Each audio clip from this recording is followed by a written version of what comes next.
watching News 3 Now, live at 4, moving forward.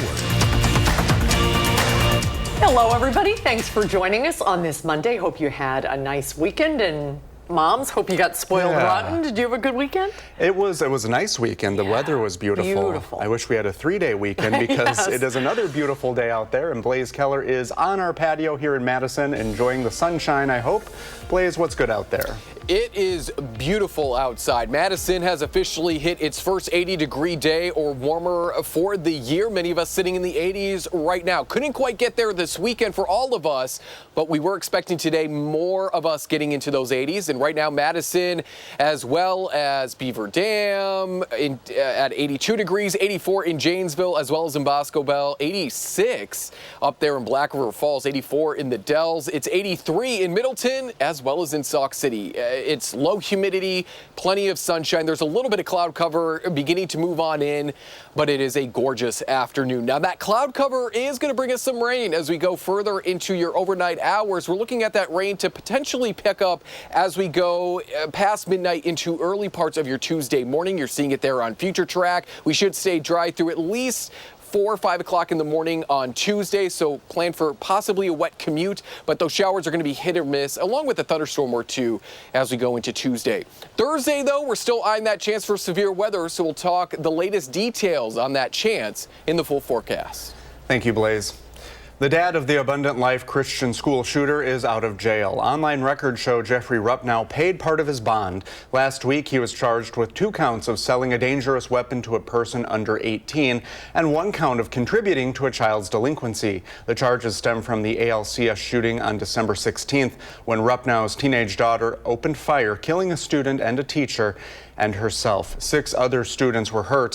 1 remains in critical condition. Ruppnow's next court appearance is June 9th. It has been a week since the city of Portage began reconstruction of a major downtown thoroughfare. And today we sent our Kyle Pozorski to see how businesses are doing while all of this work takes place. While this road construction may look like a mess to you, the business people I spoke to here in Portage say it's necessary and something they'll get through just fine.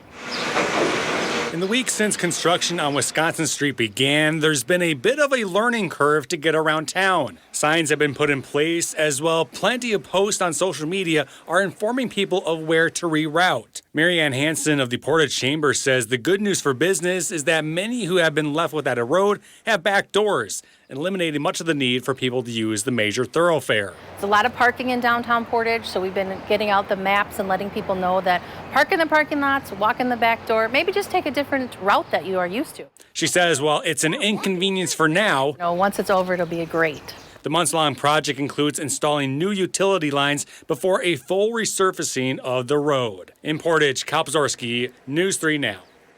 So begins construction season. Thank you, Kyle. The Wisconsin Department of Transportation and the City of Portage expect the project to be done by mid-August. An update on a deadly Milwaukee fire. Another person has died from their injuries. This marks the 5th death from the fire, which broke out yesterday morning at an apartment building in the city's Concordia neighborhood. The building was constructed before 1974, so there was no requirement to have a sprinkler system. The fire chief says this could have been prevented if sprinklers were mandatory in all buildings. The Red Cross is helping the dozens of people who are now displaced. The last surviving U.S. hostage in Gaza is back with his family. Video here shows 21-year-old Israeli-American soldier Eden Alexander reuniting with his parents after Hamas released him. The group took Alexander hostage on October 7th, 2023, when he was 19 years old. At the time, he was serving in the Israeli military near the Gaza border, and there are still 58 hostages in Gaza. At least 20 are believed to be alive. Among the deceased are 4 Americans. The U.S. and Hamas orchestrated Alexander's release, bypassing Israel. The president says it marks a step to end the war. Fighting was paused for Alexander's release, but hours before, Israel's military struck a school turned shelter in Gaza. The strike killed at least 16 people, adding to the more than 50,000 deaths in Gaza since the war began. The University of Wisconsin-Whitewater will launch a master's program in elementary middle education. The program provides a pathway for people with a bachelor's degree to earn a K-9 teaching license. It's a 2-year program online that includes courses and school-based placements in teaching math, social studies, fine arts, science, and literacy. It ends with a full-time semester-long student teaching placement. Applications are open, and UW will start the admissions process once it has approval from the Department of Public Instruction. A new executive order from President Trump sets a 30-day deadline for drug makers to lower prices. If they don't, the president says his administration will tie what Medicare pays for some medications to the lowest price paid by other high-income countries. It's unclear what, if any, impact the order will have on drug prices for Americans with private health care plans. Following the president's order this morning, some pharmaceutical organizations released statements in opposition. Coming up next on Live at 4, what happened on day 1 of Sean Diddy Combs' trial? Plus, News 3 Now's Sarah Carlson joins us with a local connection to St. Jude Children's Research Hospital. The federal criminal trial of Sean Diddy Combs is officially underway. The disgraced music mogul is being tried on 5 charges, including racketeering and sex trafficking, but he maintains his innocence. Jared Hill tells us what happened on day 1 in New York. The mother of Sean Diddy Combs, along with his 6 oldest children, filed into court Monday as his sex trafficking trial got underway. He's engaged, he's ready to go, he's ready to put on his defense. The disgraced music mogul looked on as federal prosecutors called him a larger-than-life businessman who committed crime after crime for 20 years, including kidnapping, arson, drug offenses, sex crimes, bribery, and obstruction. The 55-year-old is accused of running a criminal enterprise since at least 2004. Prosecutors allege he abused, threatened, and coerced women and others around him to fulfill his sexual desires. In opening statements, Combs' attorneys acknowledged his faults, but said those aren't the crimes charged here. They contend prosecutors are trying to turn sexual relations between consenting adults into their criminal case and urged jurors to approach it with an open mind. A racially diverse group of 8 men and 4 women ranging in age from their 30s to their 70s will ultimately decide Diddy's fate. The jury was finalized and sworn in earlier in the day after the judge rejected the defense's argument that prosecutors tried to get black prospective jurors off the case. Neither side is looking for the perfect juror. You want a juror that's willing to understand and not let their life experiences pollute what they need to do. Combs' ex-longtime girlfriend, Cassie Ventura, is expected to testify during the trial. Prosecutors allege Combs sexually exploited and brutally beat her for years. Last year, CNN released this graphic hotel footage of a 2016 incident in Los Angeles. Combs has pleaded not guilty to all charges. Jared Hill, CBS News, New York. The trial in New York has just adjourned for the day. It's expected to last 8 weeks. If convicted on all charges, Combs faces at least 15 years in prison. Pope Leo XIV is navigating his first full week as leader of the Catholic Church. This morning, he had the first news briefing of his papacy. Meeting with the news media this morning, Leo called for the release of jailed journalists, saying free speech is a precious gift. It followed his first Sunday message in St. Peter's Square yesterday, at which the 69-year-old called for an end to the wars in Gaza and Ukraine. That call gave Catholics an early glimpse at what kind of Pope Leo will be and highlighted the similarities and differences between him and his predecessor. Pope Francis, for example, said that the Ukrainians needed to wave the white flag. He made it clear that peace almost at any price was worth it to stop the war. Leo talked about just enduring an authentic peace. Ukrainian President Volodymyr Zelensky says he spoke with the Pope today and invited him to his country. This week, the Supreme Court will hear arguments on the legality of President Trump's order to end birthright citizenship. Birthright citizenship gives legal citizenship to anyone born in the U.S., regardless of whether their parents are citizens. It has roots in the 14th Amendment, which guarantees all persons born or naturalized in the U.S. are citizens. The president's order to end that guarantee was one of the first acts he did upon beginning his second term. The 9 justices will hear the case on Thursday. The Department of Natural Resources is warning of high fire danger across the state today. Right now, the entire state of Wisconsin is under some type of fire risk. Dane, Greene, Rock, Jefferson, and Dodge counties are all under a moderate fire risk. Columbia, Sauk, Iowa, and Grant are under a high fire risk. Marquette and Green Lake counties are under a very high fire risk. It's been days, a day-long stretch of sunny, dry weather, very low humidity, but a little rain is on the way, Blaze. When can we expect that? That rain is going to return as we head overnight into Tuesday. Stick around, becoming more hit or miss on Tuesday with a little bit more cloud cover. We're also going to be a little bit cooler during the daytime hours on Tuesday. Out of the 80s, back into more of those mid to upper 70s, adding a little bit of moisture to not only the ground, but the atmosphere as well. So again, today, because of the low humidity, the southerly winds, and the sunshine, it's probably best that we don't do any sort of burning until that fire risk is lower. And likely it will be lower as we head further into this week because we're going to see another chance for some showers and thunderstorms on Thursday. We continue to track the chance for some severe weather potential Thursday afternoon into the early evening hours. This is likely going to be the setup as we go into your Thursday afternoon. A strong low pressure system is going to be centered off to our north and west, and that warm front, the red one there, is going to lift its way northwards through parts of Wisconsin. That's likely going to be then followed by this cold front, which will spark those showers and thunderstorms. And as those storms are initially developing, we could see some large hail as well as that threat for an isolated tornado. And then once we get that line of storms to develop, we then turn over to more of a strong wind threat. We're going to be carefully watching this. Like the last time we had the chance for severe weather, we're going to be watching that atmospheric cap. Do we shake the bottle enough and then we open the cap, or do we just keep that lid on it? This is going to be that line of storms that could develop if we break that atmosphere cap as we head into your Thursday. This is at 6 o'clock. Likely a better chance for rain in that line of thunderstorms further north and west. You're closer to that center of low pressure. But along that warm front, we may squeeze out a few isolated thunderstorms, those discrete thunderstorms, which have the greatest potential for that large hail as well as that isolated tornado threat. But watch, very quickly do we start to wrap things up. We're at 10 o'clock. This could even end earlier than that.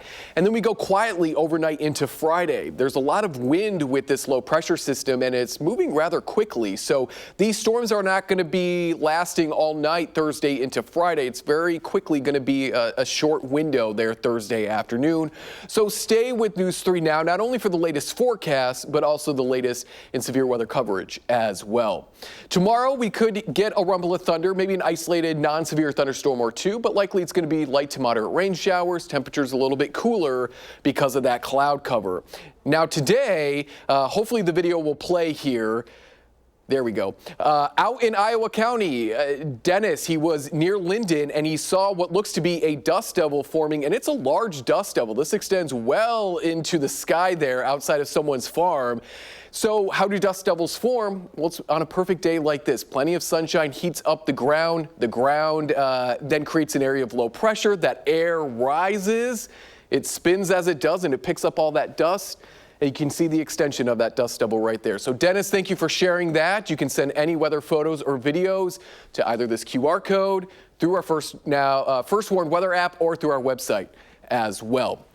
Storm chances return overnight into Tuesday, Wednesday, that alert day Thursday. It does look like we could be clearing out in time for the Seton Demai Festival over the weekend. And it looks like we'll be a little bit cooler as we head into next week as well. 60 starting Saturday, lasting through at least Tuesday of our following work week. All right, Blaze, thank you. Well, as part of a special partnership, News 3 Now had the honor of taking a trip to Memphis, Tennessee, the home of St. Jude Children's Research Hospital. News 3 Now's Sarah Carlson and photojournalist Chris Hawbaker talked with scientists, parents, and even a patient from right here in Madison. And look who's here. It's Sarah. Great to be here. Yeah. Well, we're all looking forward to these stories that you're doing, but will you tell us a little bit about St. Jude? Yeah, St. Jude is a really amazing place. Yeah. So these children are treated for cancer for free, all thanks to donations. Mm-hmm. all thanks to donations. And the research there is tremendous. They've treated children from more than 200 different countries as well. So since it's mostly outpatient treatment, people think of a hospital, but there's housing on campus. So these children and their parents can feel at home. They have the Ronald McDonald House, the Tri-Delt House, which is the sorority, and every detail for these kids and families is taken care of. They even make it fun for the patients, these little kids in the hallways and treatment rooms. They're bringing coloring books. It doesn't look or feel like a hospital. Yeah. Wow, that is amazing. And as part of your special report that airs tonight at 10, by the way, you're following a local teenager and sharing her story. She was treated at St. Jude. I cannot wait to introduce you to Eloise. She is now 16. She's hilarious and she's sweet. She's wonderful. 12 years old when she was diagnosed. She had a rare brain tumor, and a doctor actually here at UW in Madison had completed a fellowship at St. Jude and then recognized Eloise qualified for a study in Memphis and treatment there at St. Jude. I know this very small world becomes much smaller. So she still goes every 6 months. She's in remission. But she gets checkups there and loves to go down there. She says these are her besties. She gets teary-eyed when she's talking about it. She and her mom spent months there at a time. And guess what? She celebrates today. 3 years ago, today was her last chemotherapy. Right? That's wonderful. Oh, that's amazing. It's just completely a coincidence that this story will air at 10 o'clock. Oh, I love that. I hope they're celebrating today. Yes. Is there any more to this story that we can look forward to? There is. It won't be tonight, but coming up. It's part of a partnership that News 3 is with. It's called the St. Jude Dream Home Giveaway. That was easy to say. Victory Homes locally is building a home in Wanakee and donating every penny to St. Jude. Oh, so we'll be that's covering amazing. how that all works, following that story, including a floor signing event. Okay. And Eloise, we hear, might be there coming up. Very good. Thank you. But don't miss Sarah's full report. It airs tonight at 10. Yep. We can't wait. I can't wait either. It's called Building Hope, and it airs right here on News 3 at 10. You'll also be doing a little bit of a preview tonight at 6, too. Of course, yep. Okay. Thank you for sharing Sarah. that with us. You're welcome. Well, coming up, it feels like summer out there, but we're halfway to Halloween apparently. Josh Breiter shows how you can get in the spirit early in the 608. We'll be right back.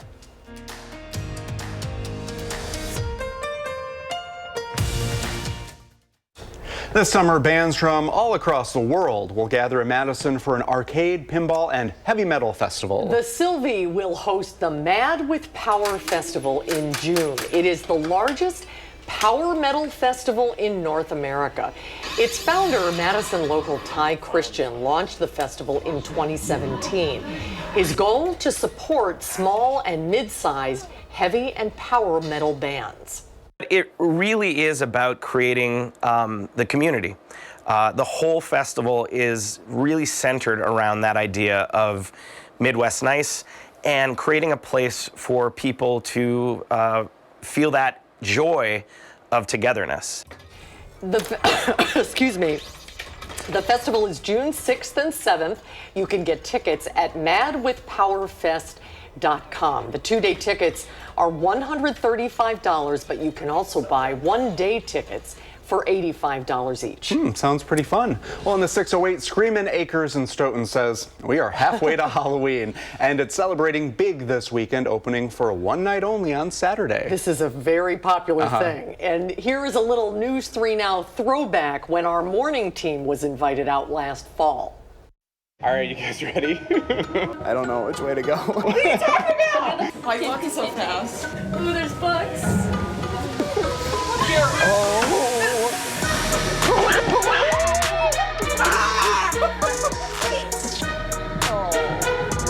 not the crib.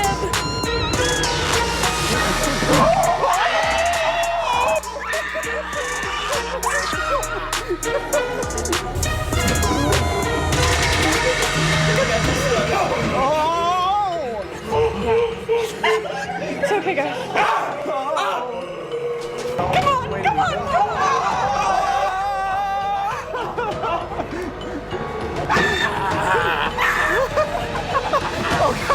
We got separated!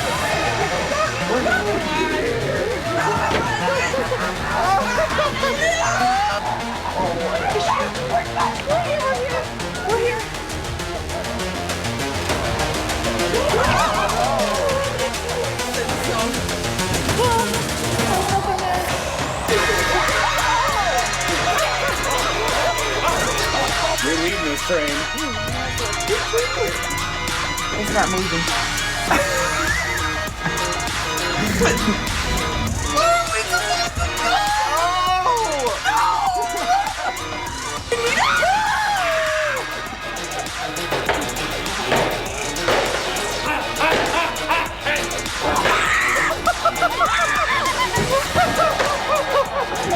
Oh my God! I couldn't go back there! Josh, you're first!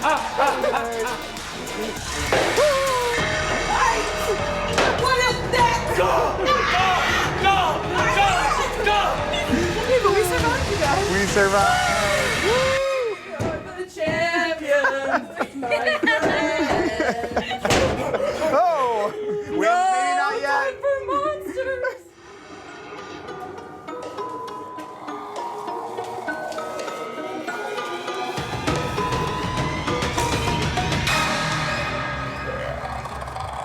Well, now that we've given everyone nightmares. Yes, and I don't think Kyrion and Savannah have gotten over it yet. They've had their fill. But if you want to go, Screamin' Acres is open Saturday night, May 17th from 8 to 10. Tickets are available online only. Josh placed that link in his story on channel3000.com. Coming up on Live at 4, how the stock market responded to the president's latest tariffs announcement. And why child care providers in Wanakee shut their doors today.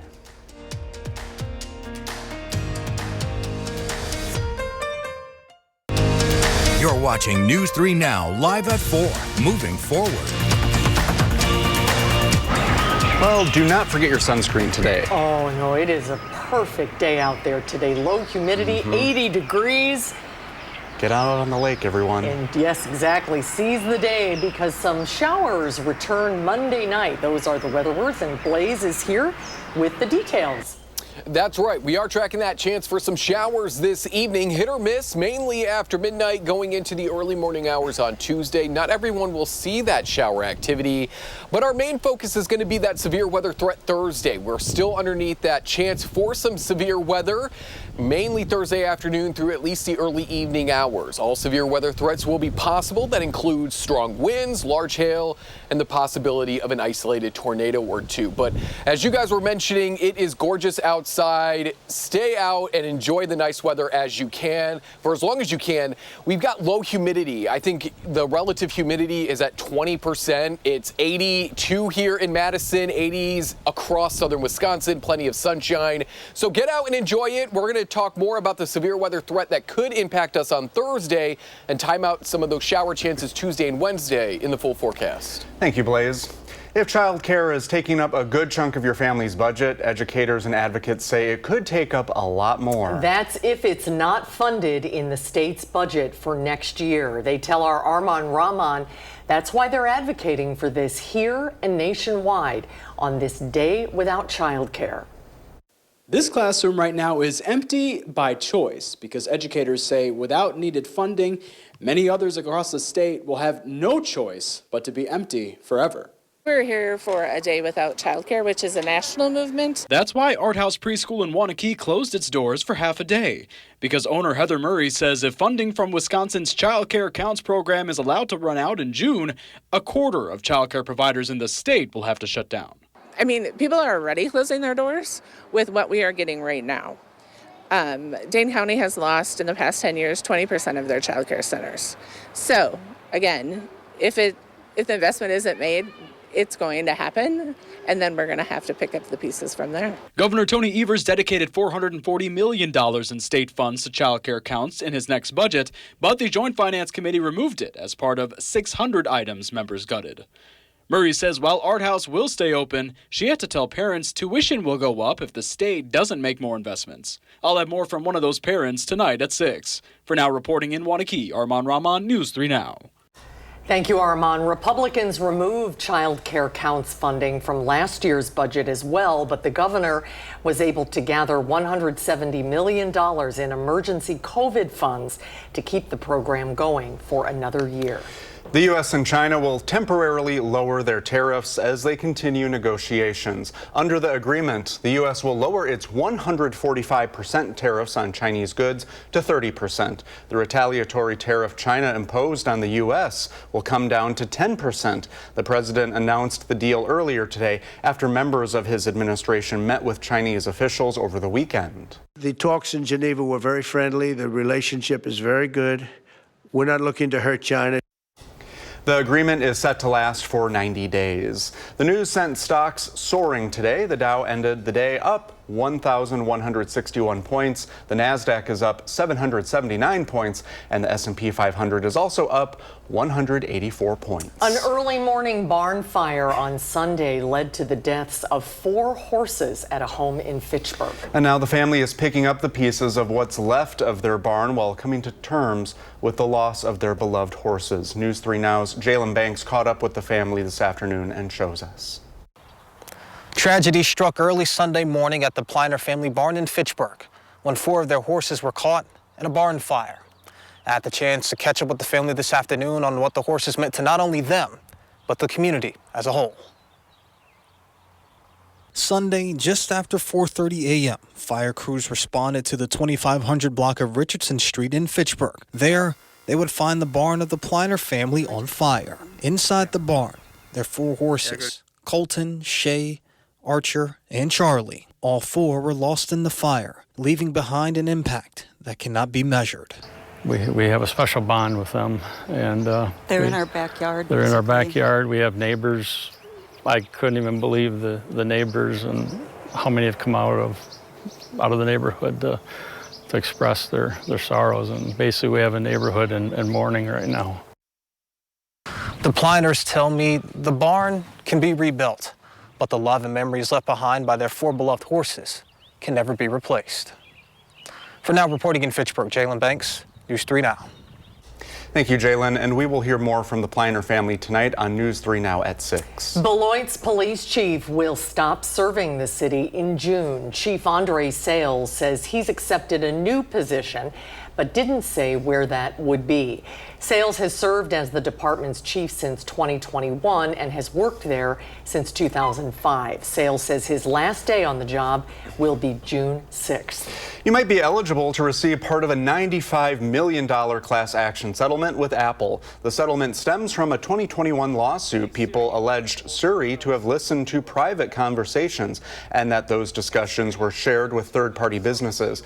Despite settling, Apple denies the claims. If you owned an Apple device that has Siri on it between September 17th, 2014 and December 31st, 2024, and experienced unintended Siri activation during a private conversation, you can file a claim. You can do so by submitting your claim to the settlement's website by July 2nd. American Airlines will launch a daily nonstop flight from Madison to New York later this year. Starting September 3rd, you'll be able to fly directly from the Dane County Regional Airport to New York City's LaGuardia Airport.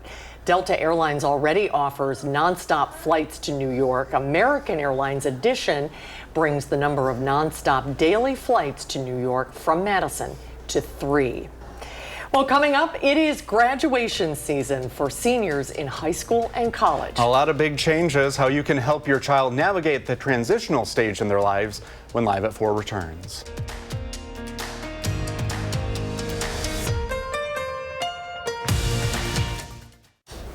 Well, graduation season is here. College graduations just happened over the weekend. High school graduations are coming up. And as a parent or a student, you may be experiencing a real mix of emotions. Right. Graduation day marks the end of one chapter, but the beginning of another. UW Health distinguished psychologist Shyla Mergain is here with some advice for it's a big transition to navigate. It really is. And congratulations to all the graduates and the families, especially the families that helped them get to this point. How do you do that?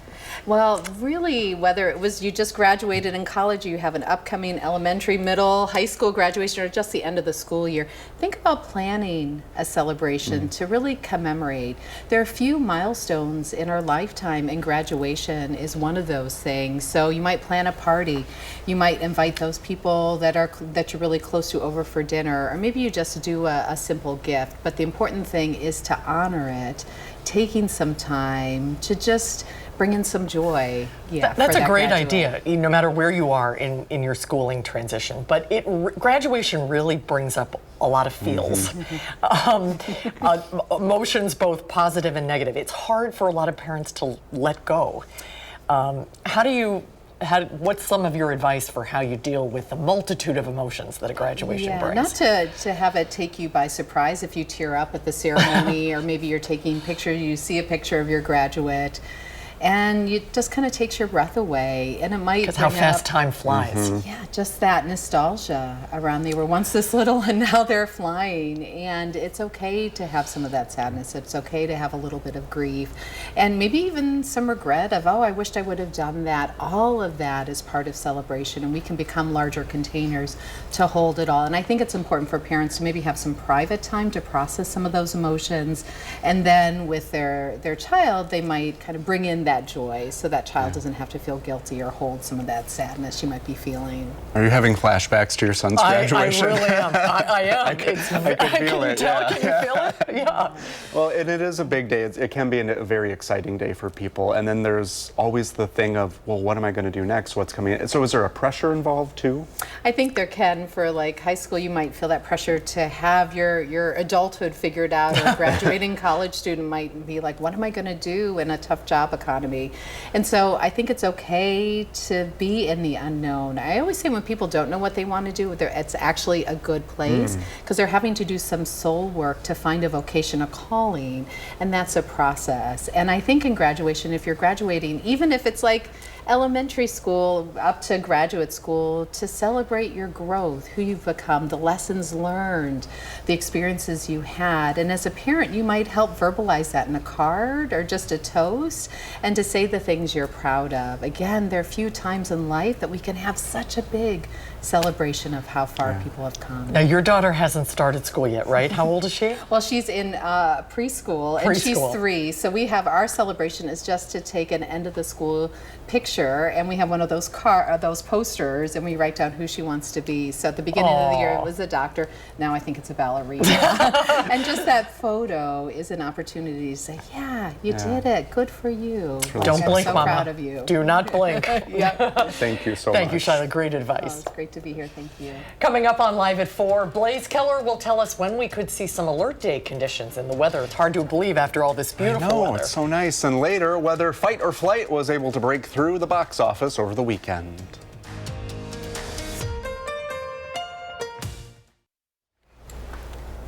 Well, here's a live look at San Francisco, California. Only 58 degrees there, so look at us. We're winning.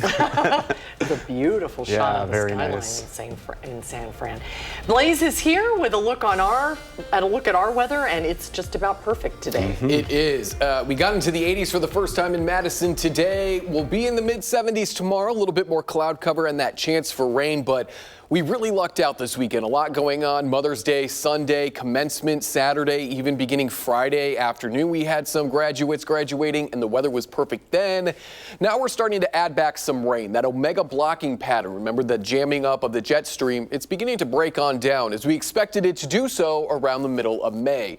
And that's going to allow more rain chances and some cooler temperatures to move back into parts of Wisconsin.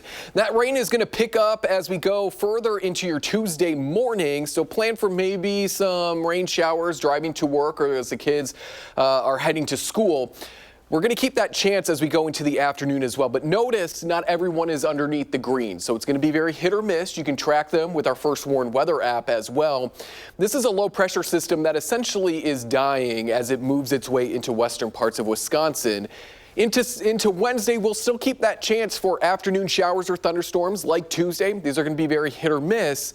And then we turn our attention to Thursday. That's when we could see our next chance for severe weather. We've been under a 15% outlook since day 6, and now we're at day 4. So it hasn't moved a whole lot. We've trimmed a little bit out of Iowa and Missouri, but we here in central and southern Wisconsin, we've been consistently underneath that 15%. And that's what I like to see is consistency. If it changes around a little bit, it doesn't maybe look like it could happen. But we've been underneath it as this low pressure system looks to deepen or strengthen over parts of Minnesota. And along this warm front here, as we'll be in the warm sector, that's where we could see some severe thunderstorms. Strong winds along with large hail are going to be our threats. And an isolated tornado or two can't be ruled out either. We'll have a lot of energy for these storms to work with and a little bit of rotation as well. So make sure you're staying with News 3 Now throughout the rest of the week so you can get a better idea of what to expect Thursday. And then Thursday, make sure you're tuning in as well if we have to do any severe weather coverage. We've also made mention that over these last few days, the fire danger has been high, very high, or even extreme across parts of Wisconsin. Start of the year to date, we've had 766 wildfires reported in Wisconsin, and that's up from the 10-year average from the start of the year through today's date of 472. It's been a combination of dry vegetation, not a whole lot of rain, especially recently, low humidity and warm temperatures. So let's try to keep that number down, try to hold off on any burning here over the next day or so, especially until we get some more moisture in the atmosphere. That's going to happen Thursday. Even into Friday, we'll still see some showers and a few thunderstorms, mainly north of the Madison area. Looks like we're drying out for the Set and Demai Festival this weekend, and then we'll hang out in the 60s to mid 70s as we go into next week.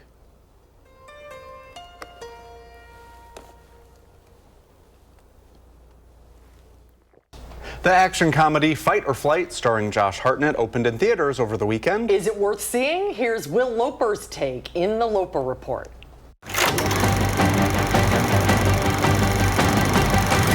May, Susan, and Brady. Thunderbolt stayed on top of the box office once again, while the newest film in theaters, Fight or Flight, struggled to take off, only making $2 million to end in 7th. But is the film worth seeing? What am I doing here, Catherine? We're tracking a high-value target. The ghost is a black hat terrorist. Deliver the mark to us alive, you get your life back. Fight or Flight stars Josh Hartnett as a former Secret Service agent who's called upon to find a hacker called Ghost on a flight and bring them back alive. But there's just one problem. There isn't a country in the Western Hemisphere that doesn't have a bounty on the ghost's head. Are you telling me that plane is full of killers? Rough night? Yes. Somehow the plane is filled almost entirely with bounty hunters also looking for the ghost. Who hired you? You're not even sober. The film is basically Bullet Train on a plane, with Josh Hartnett fending off a variety of mercenaries who all know how to fight and have managed to bring a menagerie of weapons aboard, including a chainsaw.